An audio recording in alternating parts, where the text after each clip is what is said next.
Subscribe करिए हमारे channel target UP TET CTET को और बेल आइकन को दबाइए।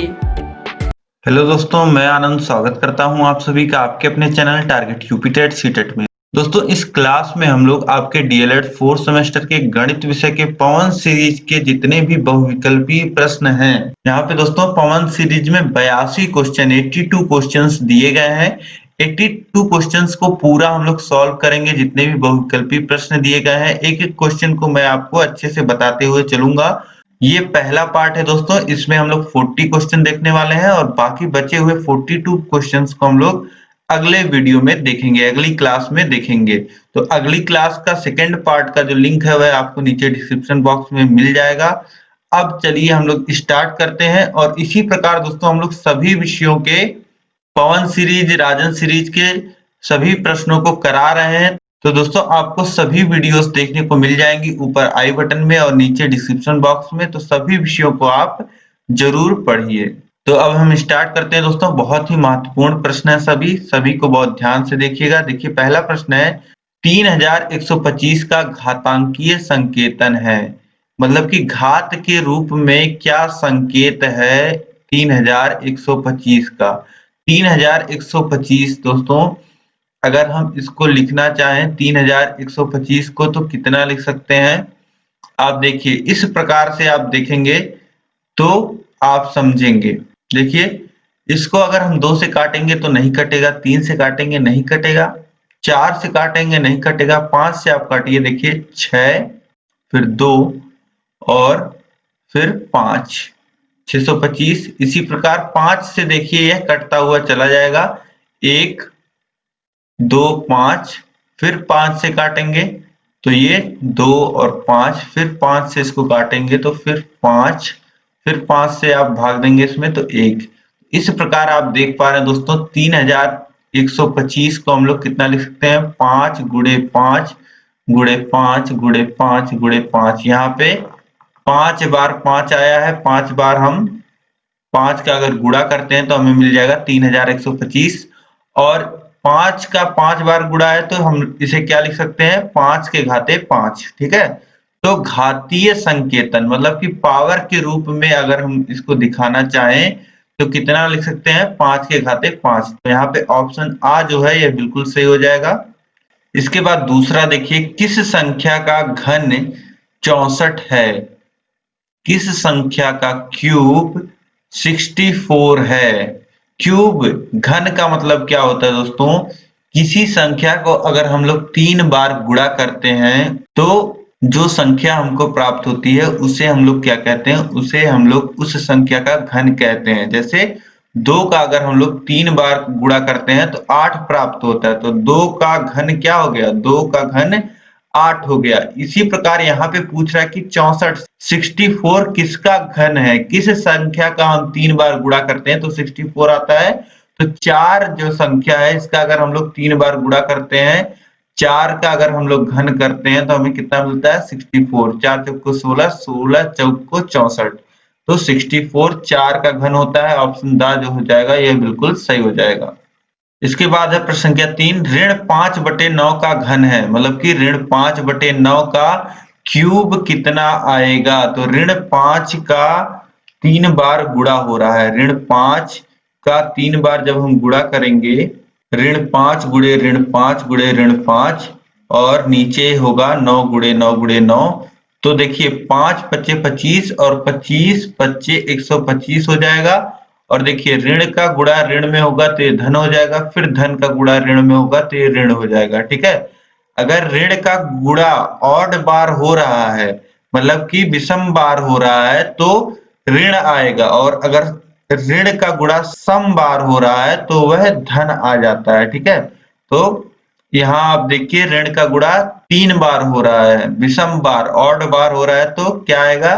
ऋण ही आएगा। ठीक, तो ऋण 125 हो गया है इस प्रकार से यहाँ पे। और 9 नवा 81 और 81 नवा होता है 729, तो बटे में कितना हो जाएगा? 729। तो यहाँ पे ऑप्शन द जो हो जाएगा दोस्तों यह बिल्कुल सही हो जाएगा। ठीक है, तो यहाँ पे 3 प्रश्न हमने देख लिए। अब इसके आगे देखते हैं। देखिए चौथा प्रश्न है दोस्तों, करणी की घात 3 है और करणी में है 125, गुणे 343। तो अब देखिए इसको कैसे सॉल्व करेंगे।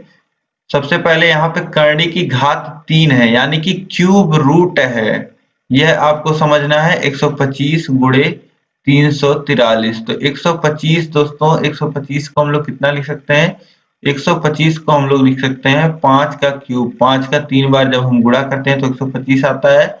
और इसी प्रकार दोस्तों जब हम लोग 7 का गुणा 3 बार करते हैं, 7 सत्ते 49 और 49 सत्ते 343 होता है।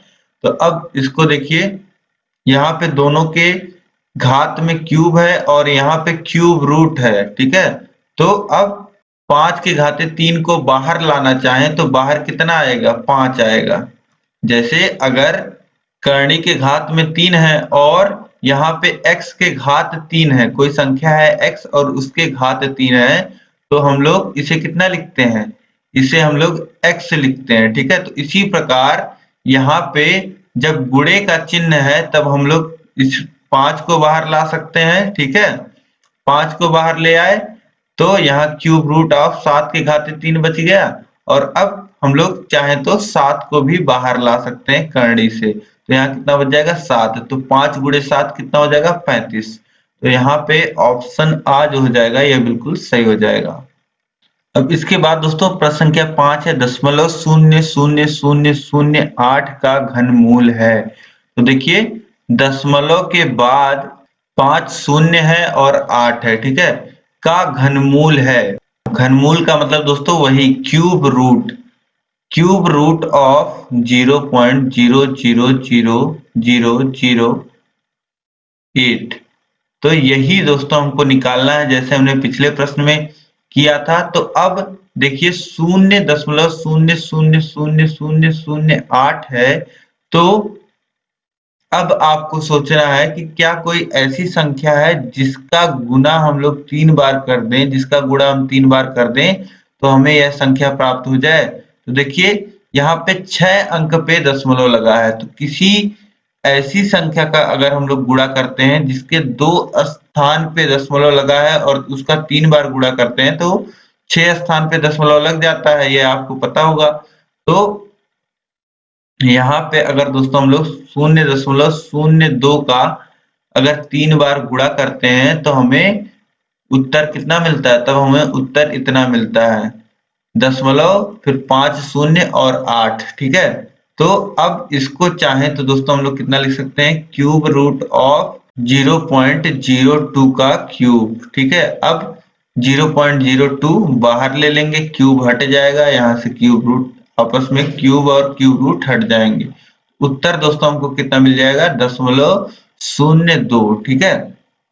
तो ऑप्शन बा जो हो जाएगा यह बिल्कुल सही हो जाएगा। अब देखिए छठवां प्रश्न है, 256/441 का वर्गमूल है। वर्गमूल का मतलब होता है कि करनी में अगर इस संख्या को हम लोग लिखते हैं तो कितना आएगा, या फिर एक तरीके से आप समझिए कि इनमें से कौन सी ऐसी संख्या है जिसका हम 2 बार गुणा कर दें तो हमें यह संख्या प्राप्त हो जाए, 256/441। और इसके पहले वाले प्रश्न में जहां पे आपको घनमूल निकालना था वहां पर आप दोस्तों ऑप्शन को देख करके ऐसे समझ सकते थे कि कौन सी ऐसी संख्या है जिसका हम लोग 3 बार गुणा कर दें तो हमें यह प्राप्त हो जाए, ठीक है। तो यहाँ पे 0.02 आपको प्राप्त हो गया था। अब यहाँ पे ऑप्शंस में हमको देखना है कि कौन सी ऐसी संख्या है जिसका हम 2 बार अगर गुणा कर देते हैं तो हमें यह संख्या प्राप्त हो जाए।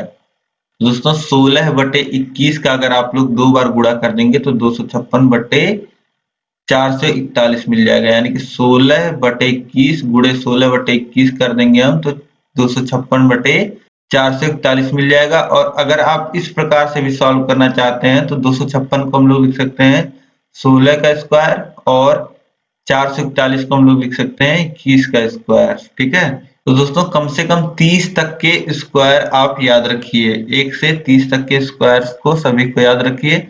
अब देखिए इसको हम लोग चाहें तो कितना लिख सकते हैं, 16/21, ठीक है। तो इस प्रकार भी सॉल्व किया जा सकता है। ऑप्शन सा यहाँ पे सही हो गया। अब देखिए अगला प्रश्न भी है, 0.09 का वर्गमूल है। वर्गमूल मतलब कि कौन सा ऑप्शन ऐसा है जिसका हम लोग 2 बार गुणा कर दें अब इन सारे ऑप्शंस में से कौन सी संख्या ऐसी है जिसका हम लोग 2 बार गुणा कर दें तो 0.09 प्राप्त हो जाए। तो इसमें से दोस्तों 0.3 का अगर 2 बार हम गुणा कर देते हैं तो देखिए 0.3 गुणे 0.3 कितना हो जाएगा, 3 गुणे 3 9 हो जाएगा और यहाँ पे एक अंक पे दशमलव है और यहाँ पे, तो अब दशमलव लगाना है 2 अंक पे, तो यहाँ एक शून्य बढ़ाएंगे और यहाँ दशमलव लगा देंगे, तो कितना आ जाएगा 0.09। तो यहाँ पे आपको ये संख्या मिल गई। अब पता चल गया कि 0.3 ही इसका वर्गमूल होता है 0.09 का, तो ऑप्शन आ बिल्कुल सही हो जाएगा। अब 8वां प्रश्न है 0.1 का वर्ग क्या होगा। तो 0.1 का वर्ग मतलब कि 0.1 का स्क्वायर कितना आएगा, तो स्क्वायर कर लीजिए, तो ये हो जाएगा 0.1 इंटू 0.1, तो ये आ जाएगा 0.01। ठीक है, 1 का गुणा 1 में 1 आ जाएगा और एक एक अंक पे दशमलव है तो यहाँ 2 अंक पे दशमलव लग जाएगा। ठीक है, तो यहाँ पे ऑप्शन सा जो हो जाएगा 0.01, यह बिल्कुल सही हो जाएगा। 9वां है देखिए 0.3 का क्यूब का मान है, तो 3 का 3 बार गुणा कर देंगे तो 27 आ जाएगा और 0.3 अंक पे लगना है तो यहाँ शून्य बढ़ाकर दशमलव लगा देंगे तो हमें उत्तर मिल जाएगा 0.027। तो ऑप्शन सा जो है बिल्कुल सही हो जाएगा। प्रश्न देखिए शून्य का वर्गमूल क्या होता है। तो शून्य का दोस्तों वर्गमूल शून्य ही आता है, तो यहाँ पे दा ऑप्शन जो हो जाएगा यह बिल्कुल सही हो जाएगा। इसके बाद देखिए प्रश्न संख्या 11 है 6 अंकों की छोटी से छोटी पूर्ण संख्या क्या होगी। तो यहाँ पे दोस्तों पूर्ण संख्या की अगर हम लोग बात करें, पूर्ण संख्याएं क्या होती हैं, होल नंबर क्या होता है, प्राकृतिक संख्याओं में नेचुरल नंबर में बस 0 इंक्लूड कर लीजिए तो होल नंबर आ जाता है, यानी कि 0 1 2 3 4 5 6 ऐसे इनफाइनाइट तक यह पूर्ण संख्याएं होती हैं। तो सबसे छोटी पूर्ण संख्या इनमें से कौन सी है, ऑप्शंस में सबसे छोटी पूर्ण संख्या यहाँ पे ऑप्शन बा है। ठीक है, ऑप्शन बा सही हो जाएगा यहाँ पे जो क्वेश्चन पूछा है उसके हिसाब से। लेकिन आपके परीक्षा में क्या पूछता है, आपके परीक्षा में पूछता है सबसे छोटी से छोटी पूर्ण वर्ग संख्या, यहाँ पे वर्ग पूछता है। ठीक है, तो यहाँ पे अगर पूर्ण वर्ग आप देखते हैं कि 6 अंकों की सबसे छोटी से छोटी संख्या जो पूर्ण वर्ग है तो वह संख्या दोस्तों आपको मिलेगी 1,04,89। तो ऑप्शन दा जो हो जाएगा ये बिल्कुल सही हो जाएगा। यह जो संख्या होती है वह 317 का वर्ग होती है, मतलब 317 का 2 बार आप गुणा करेंगे तो आपको मिल जाएगा 1,00,489। ठीक है, तो यहाँ पे दोस्तों मिस प्रिंटिंग हुई है, वर्ग लिखना भूल गए हैं तो आप वर्ग यहाँ लिख लीजिएगा, तब यहाँ पे ऑप्शन दा सही हो जाएगा। इसके बाद देखिए 12 नंबर प्रश्न है 5 अंकों की बड़ी से बड़ी पूर्ण वर्ग संख्या। तो अब देखिए यहाँ पे 6 अंकों की छोटी से छोटी संख्या बतानी थी जो पूर्ण वर्ग संख्या हो। अब देखिए अगर यहीं पे हम लोग 316 का वर्ग लेते तो 316 का वर्ग कितना होता है दोस्तों, 316 का वर्ग होता है 99,856, 99,856 होता है। और यह संख्या कितने अंक की है, यह संख्या है 5 अंक की। ठीक है, लेकिन यहाँ प्रश्न में आपसे क्या पूछा था, 6 अंकों की छोटी से छोटी पूर्ण वर्ग संख्या, तो इसलिए यहाँ पे 317 का वर्ग, 316 के बाद 317 का ही तो वर्ग करके देखेंगे, तो 317 का वर्ग करेंगे तो हमें मिल जाएगा 1,04,89। अब देखिए यहाँ पे 12 नंबर प्रश्न में 5 अंकों की बड़ी से बड़ी पूर्ण वर्ग संख्या। पूर्ण वर्ग संख्या का मतलब दोस्तों आप समझ रहे होंगे ऐसी संख्या जो किसी संख्या का वर्ग हो। जैसे 2 का वर्ग क्या होता है, 4, तो 4 एक पूर्ण वर्ग संख्या है। 3 का वर्ग, 3 का स्क्वायर कितना होता है, 9 होता है, तो 9 एक पूर्ण वर्ग संख्या है। इसी तरीके से आपसे यहाँ पे पूछ रहा है कि 5 अंकों की बड़ी से बड़ी पूर्ण वर्ग संख्या कितनी होगी। तो 5 अंकों की बड़ी से बड़ी पूर्ण वर्ग संख्या अभी मैंने आपको बताया 316 का जब हम लोग वर्ग करते हैं तो हमें बड़ी से बड़ी संख्या मिल जाएगी 99,856 जो पूर्ण वर्ग संख्या है। ठीक है, तो यहाँ पे ऑप्शन सा जो है ये बिल्कुल सही हो जाएगा। इसके बाद देखिए दोस्तों प्रश्न संख्या 13 है 1 से लेकर के 1000 तक की पूर्ण घन संख्याएं कितनी होती हैं। अब इस प्रश्न में दोस्तों आपसे बोल रहा है कि अगर हम लोग 1 से लेकर के 1000 तक की संख्याओं को अगर हम लोग देखें तो इन संख्याओं में कितनी ऐसी संख्याएं आएंगी जो पूर्ण घन संख्याएं होंगी। अब पूर्ण घन संख्याएं किनको हम कहते हैं? पूर्ण घन संख्याएं उन संख्याओं को हम कहते हैं जो किसी संख्या का क्यूब होती हैं, घन होती हैं। जैसे 1 का घन क्या होता है? 1 का क्यूब क्या होता है? 1 होता है। इसी प्रकार 2 का क्यूब क्या होता है? 8 होता है। 3 का क्यूब 27 होता है। ठीक है, तो इस प्रकार से दोस्तों बोल रहा है कि 1 से लेकर के 1000 तक अगर हम चलें तो कितनी संख्याएं ऐसी मिलेंगी जो पूर्ण घन संख्याएं होंगी। तो यहाँ पे देखिए 1 एक पूर्ण घन संख्या है, 8 एक पूर्ण घन संख्या है, 27 एक पूर्ण घन संख्या है। ठीक है, इसी प्रकार हम देखते हैं, जैसे यहाँ पे हम 3 का क्यूब किए तो हमें 27 मिला। इसी प्रकार दोस्तों हम जब 10 का क्यूब करते हैं तो कितना मिल जाता है? 1000 मिल जाता है। ठीक है, तो यहाँ पे 10 का क्यूब जब हम कर रहे हैं तो हम 1000 तक पहुंच जा रहे हैं, मतलब कि 1 का क्यूब कर रहे हैं तो 1 मिल रहा है और 10 का क्यूब कर रहे हैं तो 1000 मिल रहा है। इसी प्रकार जब 4 का, 5 का, 6 का, 7 का, 8 का और 9 का क्यूब करेंगे, मतलब घन करेंगे, तो हमें 1 से लेकर के 1000 के बीच में संख्याएं वो भी मिलेंगी। और इससे आगे 11 का क्यूब अगर हम करेंगे तो 1000 से बड़ी संख्या हो जाएगी। ठीक है, तो 1 से लेकर के 10 तक के जो क्यूब होंगे दोस्तों, वह आपको 1 से लेकर के 1000 तक की संख्याओं में मिल जाएंगे। ठीक है, तो यहाँ पे 10 संख्याएं आपको ऐसी मिलेंगी, 1 2 3 4 5 6 7 8 9 10 का जो घन होगा, क्यूब होगा, वे जो संख्याएं होंगी वह 1 से लेकर के 1000 के बीच में होंगी। तो टोटल कितनी संख्याएं हो रही हैं? टोटल 10 संख्याएं ऐसी हो रही हैं 1 से लेकर के 1000 तक जो पूर्ण घन संख्याएं हैं। तो यहाँ पे ऑप्शन दाज हो जाएगा, यह बिल्कुल सही हो जाएगा। इसके बाद देखिए दोस्तों, प्रश्न संख्या 14 है, सबसे छोटी पूर्ण घन प्राकृतिक संख्या कौन सी है?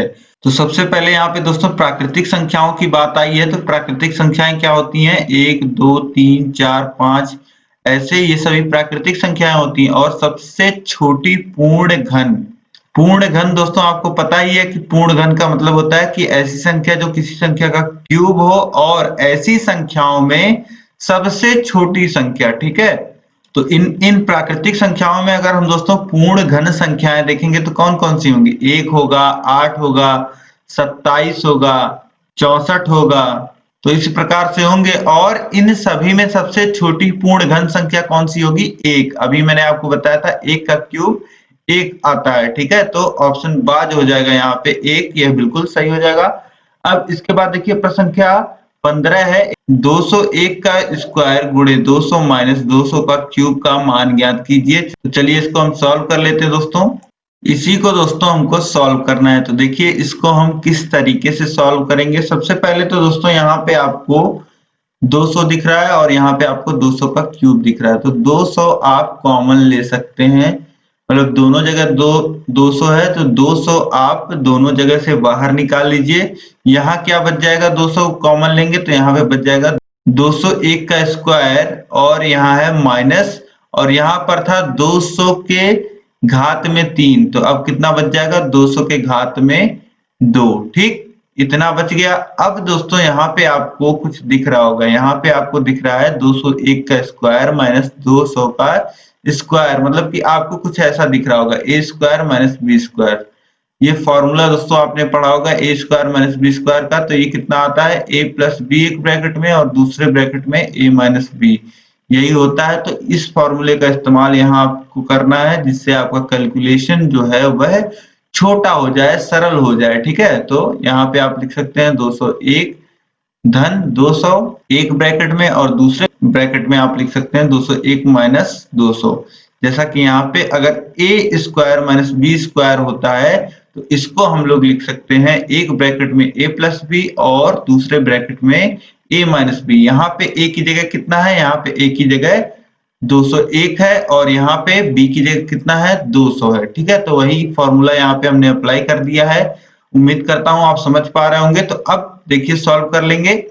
तो इस ब्रैकेट में देखिए धन करेंगे तो 201 में 200 जुड़ जाएगा तो ये हो जाएगा 401, और दूसरे ब्रैकेट में देखिए 201 में से 200 घट जाएगा तो इस ब्रैकेट में बचेगा 1। अब गुणा कर लीजिए, 200 का गुणा होगा 401 गुणे 1, 401 हो जाएगा। अब ये हो जाएगा 401। अब गुणा करिए, देखिए तो पहले ये दो शून्य आप इसी तरीके से लिख लीजिए। अब इस 2 का गुणा आप करिए 401 में, तो 2 का गुणा होगा 1 में तो आ जाएगा 2, और फिर 2 का गुणा शून्य में शून्य, 2 का गुणा फिर 4 में होगा तो 8। तो यहाँ पे देखिए आपके सामने उत्तर आ गया 80,200।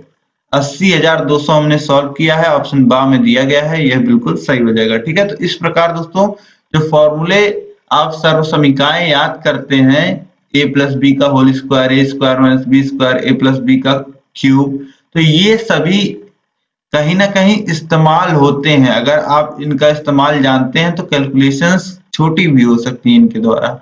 अब देखिए अगला प्रश्न हम देखेंगे, प्रश्न संख्या 16 है दोस्तों, किसी युगपत समीकरण को हल करने में कितनी विधियों की सहायता ली जा सकती है। तो यहाँ पे दोस्तों जो आपके कोर्स में है वो 2 विधियां हैं। पहली विधि है प्रतिस्थापन विधि, जिसे इंग्लिश में सब्स्टिट्यूशन मेथड बोलते हैं, और दूसरी विधि है विलोपन विधि, जिसे एलिमिनेशन मेथड बोलते हैं। तो यहाँ पे ऑप्शन सा जो है 2, यह बिल्कुल सही हो जाएगा। अब अगला प्रश्न हम लोग देखते हैं, प्रश्न संख्या 17 है, यदि किसी भिन्न के अंश और हर में क्रमशः 1 घटा दें तो नई भिन्न का मान 1/5 हो जाता है। यदि उसके अंश और हर में क्रमशः 1 जोड़ दें तो नई भिन्न का मान 1/3 हो जाता है, वह भिन्न है। तो प्रश्न में दोस्तों आपसे कहा कि कोई एक भिन्न है, तो सबसे पहले हम लोग मान लेते हैं जो भिन्न है वह x बाई y है। ठीक है, भिन्न आपको पता है कि कुछ बटे के रूप में होता है, तो इस प्रकार हमने मान लिया x बाई y। ठीक है, तो अब देखिए सबसे पहले क्या कर रहा है, तो सबसे पहले प्रश्न में कह रहा है दोस्तों अंश और हर में से क्रमशः 1 घटा दें तो नई जो भिन्न आ रही है उसका मान 1/5 हो जा रहा है। ठीक है, तो यहाँ पे हमें पता चल गया कि x minus 1 by y minus 1, अंश हर दोनों में से अगर हम 1 घटा दे रहे हैं तो हमें मान कितना मिल जा रहा है, 1/5। ठीक है, तो यहाँ पे 2 तरीके से आप कर सकते हैं, लेकिन यहाँ पे जब बहुविकल्पीय आप प्रश्न कर रहे हैं तो आप जो ऑप्शन दिए गए हैं उनको हल करके निकालने का प्रयास करिए। ठीक है, तो ऑप्शन की मदद आप ले सकते हैं। देखिए ऑप्शन है, अगर यह भिन्न होता 2/9, यहाँ पे भिन्न का मान दिया गया है ऑप्शंस में, तो 2/9 में से अगर हम लोग एक एक ऊपर नीचे घटा देते हैं, मान लेते हैं, तो क्या मिलेगा हमें मिलेगा 1/8। ठीक है, तो ये तो गलत है, क्योंकि यहाँ पे प्रश्न में कह रहा है कि जब ऊपर नीचे एक एक घटा रहे हैं तो हमें 1/5 मिल रहा है।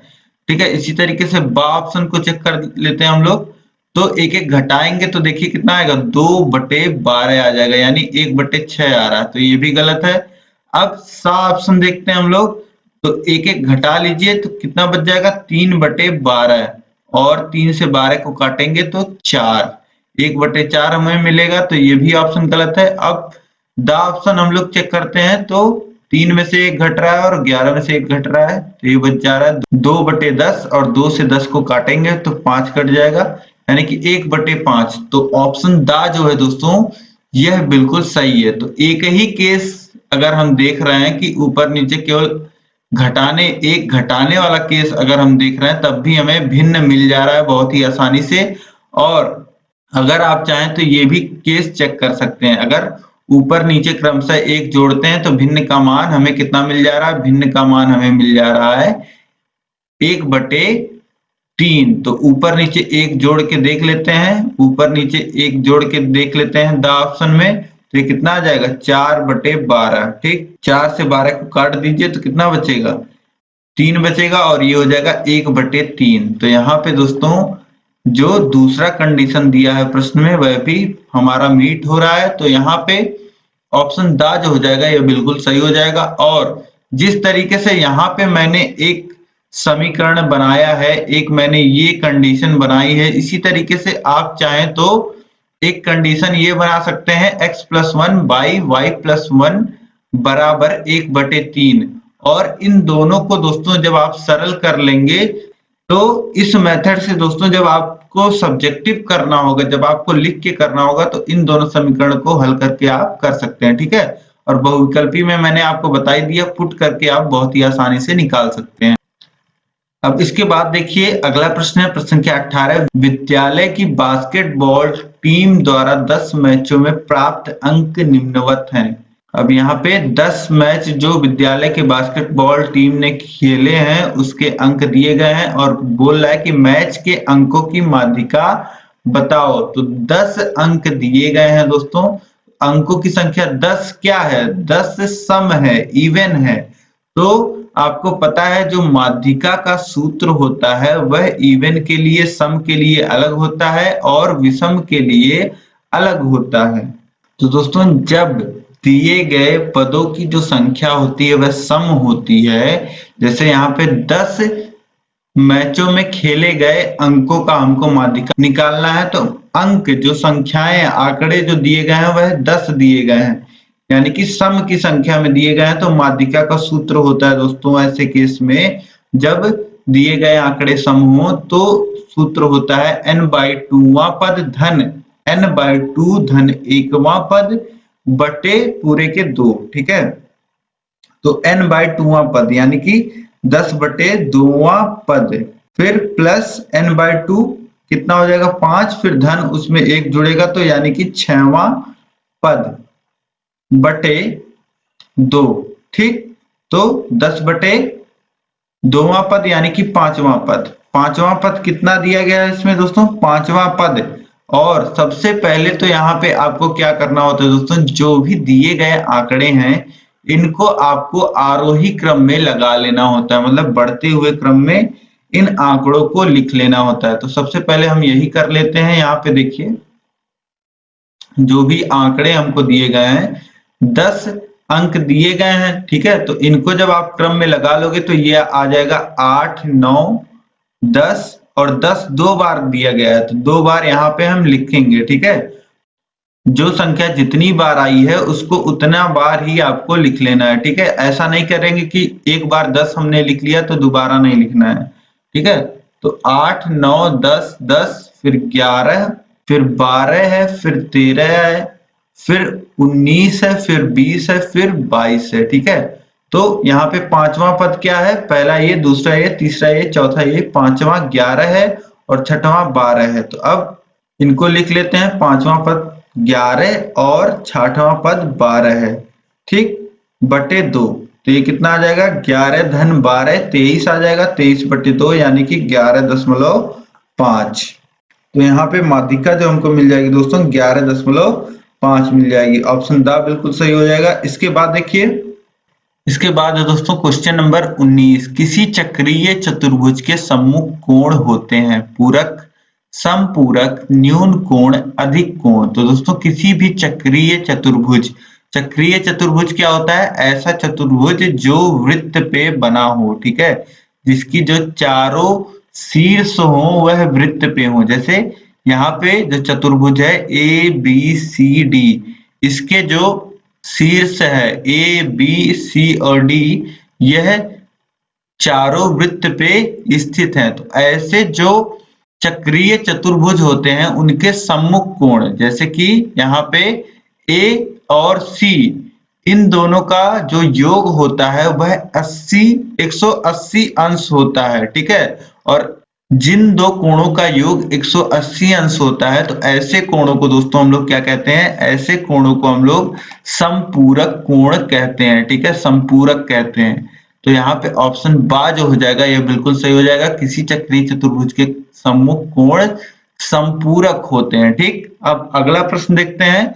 अगला है 20 नंबर। चक्रीय चतुर्भुज के सम्मुख कोणों का योग होता है। तो सम्मुख कोणों का योग कितना होता है? 180 डिग्री। यह मैंने आपको बताया संपूरक होते हैं और योग जो होता है वह 180 होता है। तो ऑप्शन बा सही हो जाएगा। इसके बाद देखिए, चक्रीय चतुर्भुज के कितने चक्रीय बिंदु वृत्त पर होते हैं? तो अभी मैंने आपको फिगर दिखाया दोस्तों, चक्रीय चतुर्भुज के जो शीर्ष होते हैं ABCD, ये जो 4 पॉइंट होते हैं यह वृत्त पर होते हैं। तो यहाँ पे जो ऑप्शन दा है 4, यह बिल्कुल सही हो जाएगा। 4 बिंदु जो होते हैं वह वृत्त पर होते हैं। अब इसके बाद नेक्स्ट क्वेश्चन हम लोग देखेंगे 22। किसने कहा है सांख्यिकी अनुमानों तथा संभावनाओं का विज्ञान है? यह कथन है बोडिंगटन का। तो ऑप्शन सा जो हो जाएगा यह बिल्कुल सही हो जाएगा। इसके बाद देखिए क्वेश्चन नंबर 23 है, अंक वितरण में सबसे बड़े अंक और सबसे छोटे अंक को कहते हैं। तो दोस्तों जब हम लोग कोई भी आंकड़ा दिया होता है तो सबसे बड़े अंक में से सबसे छोटे अंक को अगर घटा लेते हैं तो इसे हम लोग क्या कहते हैं? इसे हम लोग रेंज कहते हैं या हिंदी में प्रसार कहते हैं। ठीक है, ऑप्शन आ जो हो जाएगा ये बिल्कुल सही हो जाएगा। अब इसके बाद देखिए 24 नंबर है, केंद्रीय प्रवृत्ति के माप हैं मध्यमान, मध्यांक, बहुलांक या उपर्युक्त सभी। तो दोस्तों यह तीनों ही मध्यांक, मध्यमान और बहुलांक, यह तीनों ही केंद्रीय प्रवृत्ति के माप हैं। तो यहाँ पे ऑप्शन दा जो है उपर्युक्त सभी, यह बिल्कुल सही हो जाएगा। ऑप्शन दा सही हो जाएगा। इसके बाद देखिए क्वेश्चन नंबर 25 है, गुणात्मक वर्गीकरण में वर्गों का निर्माण किसके आधार पर होता है? तो देखिए जैसा कि नाम ही है यहाँ पे गुणात्मक वर्गीकरण, तो गुणात्मक वर्गीकरण किसके आधार पे होगा दोस्तों? गुणात्मक वर्गीकरण तो गुणों के ही आधार पे होगा। तो ऑप्शन बा जो है गुणों के आधार पर, यह बिल्कुल सही हो जाएगा। अब इसके बाद अगला प्रश्न दोस्तों प्रश्न संख्या 26, मध्यमान की प्रत्यक्ष विधि का सूत्र है। तो मध्यमान क्या होता है दोस्तों? मध्यमान होता है जितने भी आपको अंक दिए रहते हैं, जितने भी पद दिए रहते हैं उन पदों का योग बटे पदों की संख्या। तो पदों का योग जैसे x1, x2, x3, x4 इस प्रकार से xn तक अगर पद दिए गए हैं तो इसको जोड़ने की जगह हम लोग क्या लिखते हैं? इसको अगर जोड़ करना है xn तक, इसका जोड़ हम लोग क्या लिखते हैं? इसका जोड़ हम लोग लिखते हैं, सभी को जोड़ना है मतलब कि सिग्मा लिख देते हैं। सिग्मा का मतलब हो ही जाता है सबका योग, और x लिख देते हैं। तो सिग्मा x बटे पदों की संख्या कितनी है? n है, x n तक जा रहा है तो बटे में n। ठीक है, इस प्रकार से जो फॉर्मूला आ जाता है मध्यमान का, पदों का योग बटे पदों की संख्या की जगह हम लोग लिख सकते हैं सूत्र m बराबर सिग्मा x बटे n। ठीक है, तो ऑप्शन बा जो हो जाएगा दोस्तों यह बिल्कुल सही हो जाएगा। इसके बाद देखिए क्वेश्चन नंबर 27 है, निम्न संख्याओं का मध्यमान है। तो पदों का योग कर लीजिए बटे पदों की संख्या कर लीजिए। देखिए 6 धन 8 कितना हो जाएगा? 14, 14 धन 9 23, 23 धन 13 कितना हो जाएगा? 36, और 36 धन 14 कितना हो जाएगा?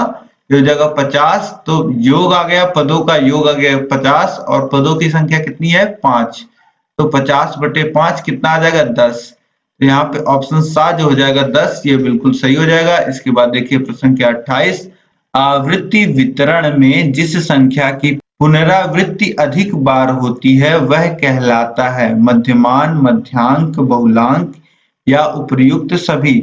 तो दोस्तों किसी भी आवृत्ति वितरण में अगर कोई संख्या की जो पुनरावृत्ति है, मतलब कि अगर कोई संख्या बार बार आ रही है और सबसे अधिक बार आ रही है, सबसे अधिक बार वह संख्या आ रही है, तो उस संख्या को, जो संख्या सबसे अधिक बार आती है उस संख्या को हम लोग क्या कहते हैं? बहुलांक कहते हैं। ऑप्शन सा जो हो जाएगा ये बिल्कुल सही हो जाएगा। क्वेश्चन नंबर 29 है दोस्तों, केंद्रीय प्रवृत्ति का मान वह मान है जो समस्त आंकड़ों का श्रेष्ठतम प्रतिनिधित्व करता है। केंद्रीय प्रवृत्ति की यह परिभाषा किसने दी है? तो केंद्रीय प्रवृत्ति की यह परिभाषा दोस्तों रॉस ने दी है। तो ऑप्शन सा बिल्कुल सही हो जाएगा। इसके बाद देखिए प्रश्न संख्या 30 है, मध्यमान किन कारणों से लाभकारी है? आ सरल विधि है, बा अंकगणितीय पद्धति पर निर्भर है, सा तुलना संभव है। तो दोस्तों यह तीनों कारण ही है, मध्यमान सरल भी है और अंक गणितीय पद्धति पे निर्भर भी है और इसमें तुलना भी संभव है। तो यहाँ पे ऑप्शन दा जो हो जाएगा उपर्युक्त सभी, यह बिल्कुल सही हो जाएगा। इसके बाद देखिए प्रश्न संख्या 31 है, मध्यांक के द्वारा ज्ञात किया जाता है। तो मध्यांक के द्वारा दोस्तों क्या ज्ञात किया जाता है? यहाँ पे देखिए ऑप्शन में सीमांत, सीमा का अंत, मध्य बिंदु ऑप्शन सा है दोनों आ तथा बा, या दा है उपर्युक्त में से कोई नहीं। तो दोस्तों मध्यांक के द्वारा आपको भी पता है कि हम मध्य बिंदु का ज्ञान करते हैं। मध्यांक के द्वारा हम मध्य बिंदु का ज्ञान करते हैं। तो यहाँ पे ऑप्शन बा जो हो जाएगा यह बिल्कुल सही हो जाएगा। इसके बाद देखिए प्रश्न क्या 32 है, बहुलांक अन्य नाम से जाना जाता है, बहुलक, भूइष्टक, मोड या उपर्युक्त सभी। तो दोस्तों बहुलांक जो होता है वह बहुलांक को हम बहुलक कहते हैं, भूइष्टक भी कहते हैं और इंग्लिश में मोड भी कहते हैं। तो ऑप्शन दा जो हो जाएगा उपर्युक्त सभी, यह बिल्कुल सही हो जाएगा। अब इसके बाद देखिए दोस्तों प्रश्न संख्या 33 है, मध्यमान की लघु विधि या कल्पित विधि का सूत्र है। दोस्तों मध्यमान की जो लघु विधि या कल्पित विधि का सूत्र होता है वह होता है m equal to a dot m plus sigma F D by N into I. तो यहाँ पे ऑप्शन आ जो हो जाएगा यह बिल्कुल सही हो जाएगा। इसके बाद देखिए प्रश्न संख्या 34 है, अव्यवस्थित प्राप्तांकों से मध्यांक की गणना का सूत्र है।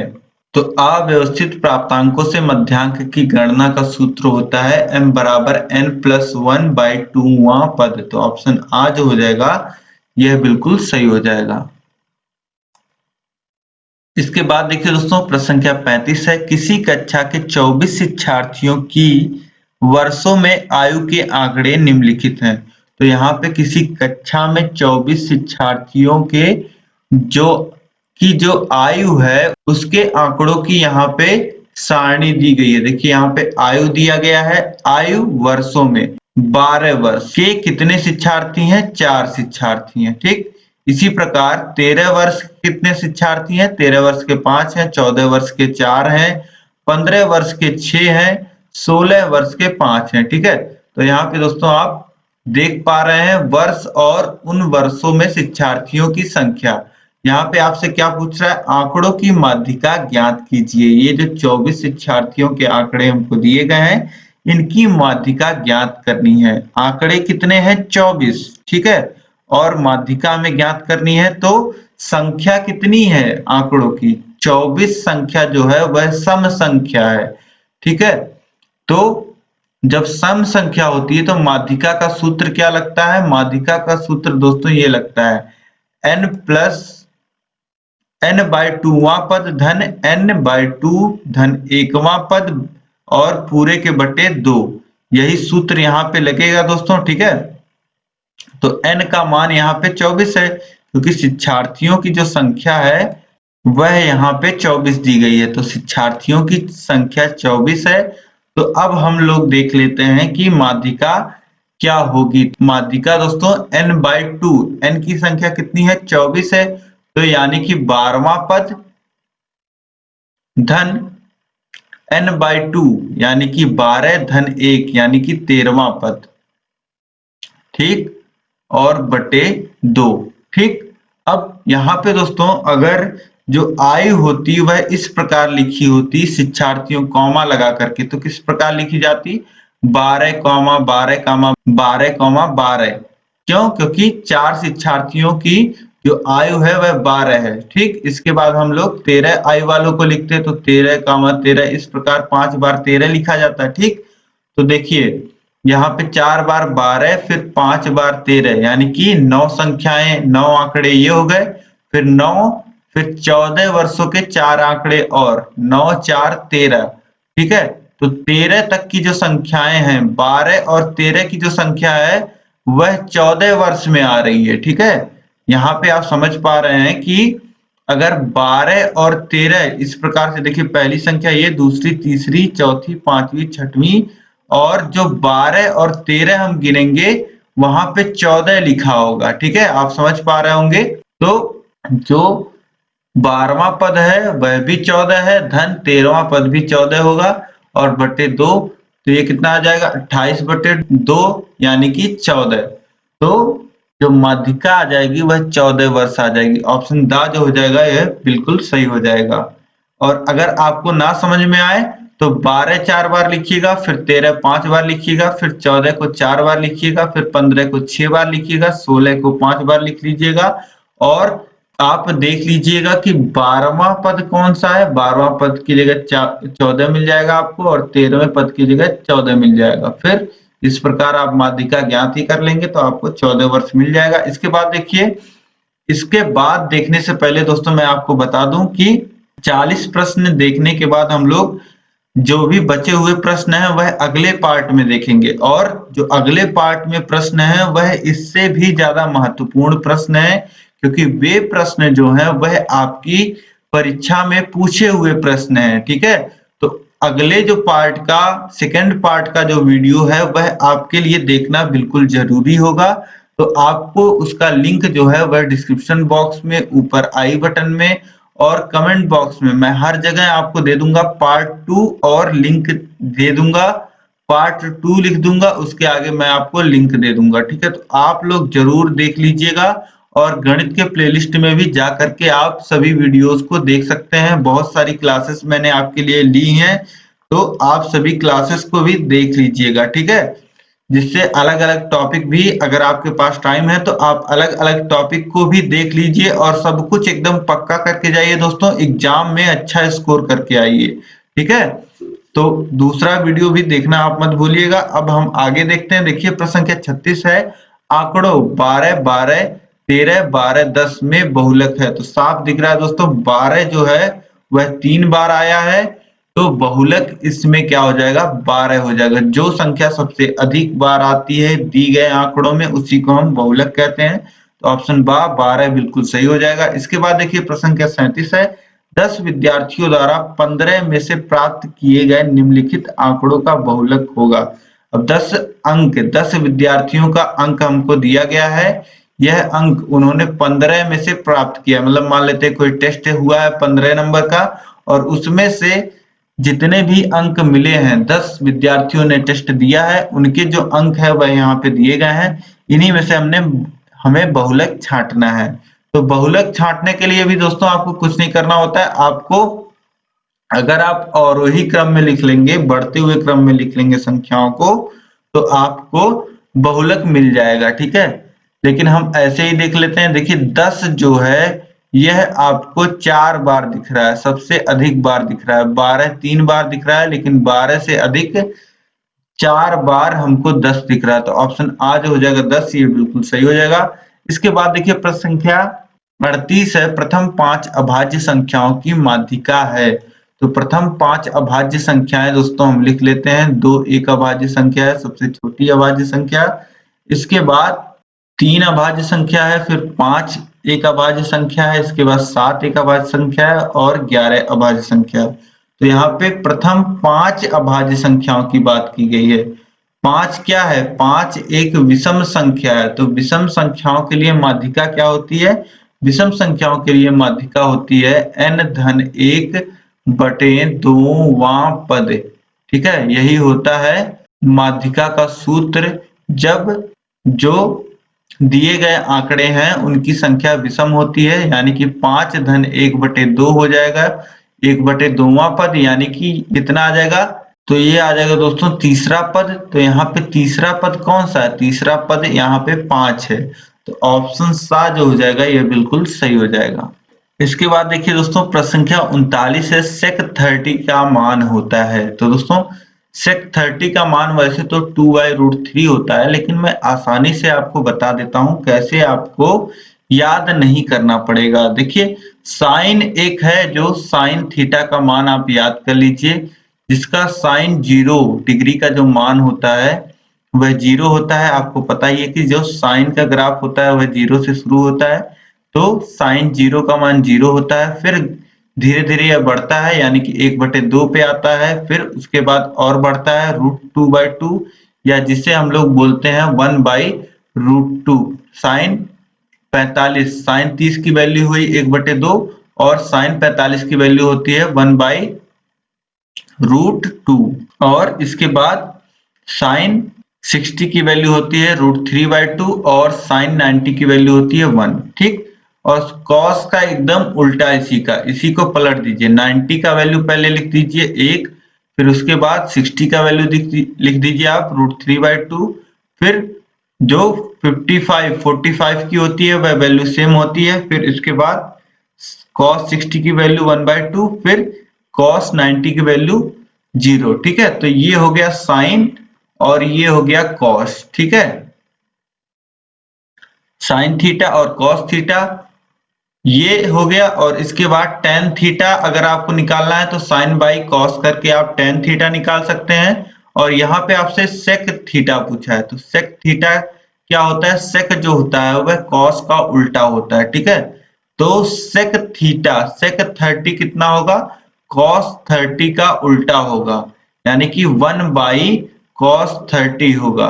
यानी कि इस 2 का गुणा ऊपर हो जाएगा, 2/√3 यही वैल्यू होगा cos 30 का। और यहाँ पे ऑप्शंस में आपको ऑप्शन बा में दिया गया है 2/√3, तो ऑप्शन बा जो हो जाएगा यह बिल्कुल सही हो जाएगा। इस प्रकार दोस्तों जैसे मैंने आपको बताया है, मैंने इसके लिए एक डेडिकेटेड वीडियो भी बनाया है, आप प्लेलिस्ट में जाके देखेंगे, गणित विषय के प्लेलिस्ट में आपको मिल जाएगा। आप उस वीडियो को अगर देख लेते हैं तो आपको एकदम क्लियर हो जाएगा कि आपको बिल्कुल याद ही नहीं करना पड़ेगा।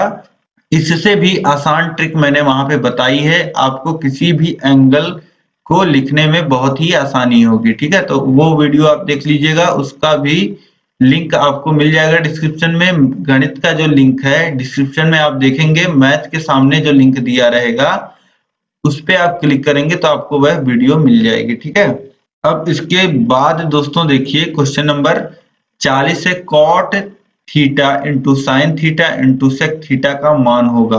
तो cot थीटा को दोस्तों हम लोग क्या लिख सकते हैं? cot थीटा को हम लोग लिख सकते हैं cos theta by sine theta, ये वैल्यू होती है cot थीटा की। फिर इंटू है साइन थीटा, फिर इंटू है सेक थीटा। सेक थीटा क्या होता है? 1/cos theta. तो यहाँ पे देखिए नीचे बटे में cos थीटा है, यहाँ ऊपर है, दोनों आपस में कट जाएंगे। और यहाँ पे देखिए ऊपर गुणे में साइन थीटा है, यहाँ नीचे बटे में साइन थीटा है, सब कट जाएंगे, बचेगा 1। ऑप्शन सा जो हो जाएगा 1, यह बिल्कुल सही हो जाएगा। तो इस प्रकार से दोस्तों यहाँ पे आपने 40 क्वेश्चन देख लिए, और एक क्वेश्चन यहाँ पे आप और देख सकते हैं। देखिए साइन 60 का मान होता है, तो यहाँ पे अभी मैंने आपको साइन 60 का मान लिख के बताया कितना होता है? √3/2 होता है। तो ऑप्शन दा जो हो जाएगा यह बिल्कुल सही हो जाएगा।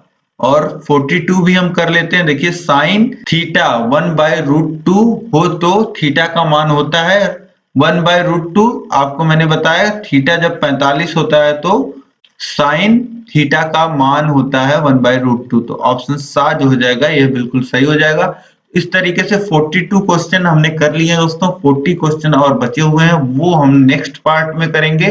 तो नेक्स्ट पार्ट की वीडियो देखना आपको मस्ट है, आप भूलिएगा नहीं। आपको लिंक नीचे पार्ट 2 दिख रहा होगा डिस्क्रिप्शन, जैसे आप खोलेंगे या कमेंट बॉक्स में भी मैं आपको दे दूंगा लिंक। तो इस प्रकार से दोस्तों यहाँ पे हमने बहुत ही महत्वपूर्ण बहुविकल्पी प्रश्न कर लिए हैं जो आपकी परीक्षा में पूछे जाते हैं। अब यह वीडियो आपको दोस्तों पसंद आया है तो इस वीडियो को लाइक कर दीजिए, अधिक से अधिक अपने सभी दोस्तों में शेयर कीजिएगा इस वीडियो को, ताकि सभी की तैयारी कम समय में बहुत ही अच्छे ढंग से हो जाए। इसी तरीके से सबको मैंने कोशिश की है दोस्तों कि कम समय में आपको सारी चीजें मैं समझा दूं, ताकि अगर दोस्तों आप एग्जाम के लास्ट टाइम में ये वीडियोस देख रहे हैं तो आपको पूरी क्लासेस ना लेनी पड़े, आपके पास अगर समय कम हो। इस तरीके से दोस्तों मैंने आपको सभी चीजें समझा दी हैं, तो कम समय में बहुत सारी चीजें मैंने आपको बता दी हैं। तो आप दोस्तों अपने सभी दोस्तों में इस वीडियो को शेयर कर दीजिए, ताकि सभी की जो तैयारी है वह इसी प्रकार कम समय में बेहतरीन हो पाए। ठीक है, तो दोस्तों सभी विषयों का आपको राजन पवन सीरीज की वीडियोस हमारे चैनल पे मिल जाएंगी। सभी विषयों का लिंक आपको डिस्क्रिप्शन बॉक्स में ऊपर आई बटन में मिल जाएगा। अगर आपने चैनल को अभी तक सब्सक्राइब नहीं किया है तो चैनल को सब्सक्राइब करके उसके बगल बेल आइकन होगा उस पर प्रेस कर लीजिए।